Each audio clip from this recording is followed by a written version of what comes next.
Delphine Jubilard est introuvable depuis le 16 décembre 2020. La jeune femme n'a donné aucun signe de vie et alors que les recherches se poursuivent, aucun élément n'a permis de découvrir ce qui a pu lui arriver. Le principal suspect est son mari, Cédric Jubilard. Il a été mis en examen pour homicide volontaire sur conjoint en juin 2021 et ne cesse de clamer son innocence depuis. Les révélations le concernant s'enchaînent et, selon les informations de BFM TV ce mardi 12 avril, il devrait à nouveau être entendu par les juges. La raison ?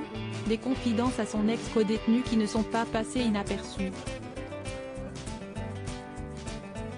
En effet, il avait expliqué avoir récupéré une voiture blanche pour transporter le corps et s'en être débarrassé à côté d'un endroit où ça a brûlé. Il s'agit d'une ferme, analysée par les enquêteurs, en vain. Ainsi, il aurait été convoqué devant les deux juges qui s'occupent du dossier le 12 mai prochain.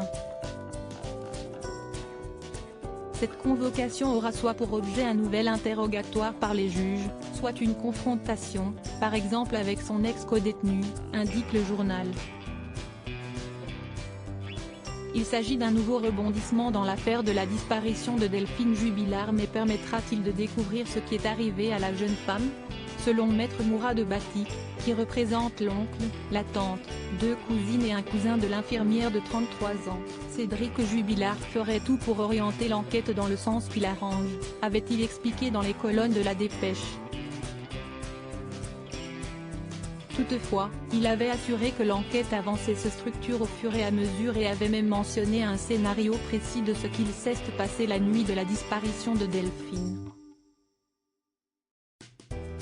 Par la suite, l'avocat avait rappelé que, même si la jeune femme souhaitait divorcer, ce n'était pas le cas de son époux.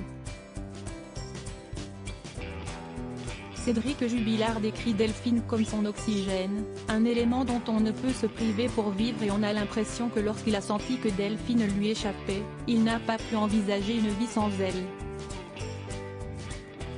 Le père de famille aurait-il commis l'irréparable ? Cédric Jubilard, sera-t-il bientôt libéré ? Depuis le début de cette affaire, c'est Cédric Jubilard qui est pointé du doigt comme étant à l'origine de la disparition de son épouse.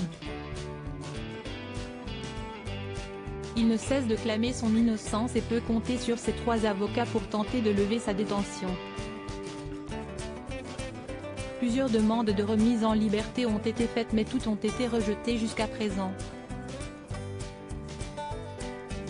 Dans les colonnes de Femmes Actuelles en mars dernier, le Jean-Baptiste Allary avait assuré qu'il ne comptait pas baisser les bras. Si elle est rejetée, nous ferons appel et si la Cour d'appel continue de confirmer la détention provisoire, nous recommencerons jusqu'à ce que nous soyons entendus, avait-il affirmé. À ce jour, Cédric Jubilard reste présumé innocent des faits qui lui sont reprochés jusqu'à preuve du contraire par les autorités compétentes.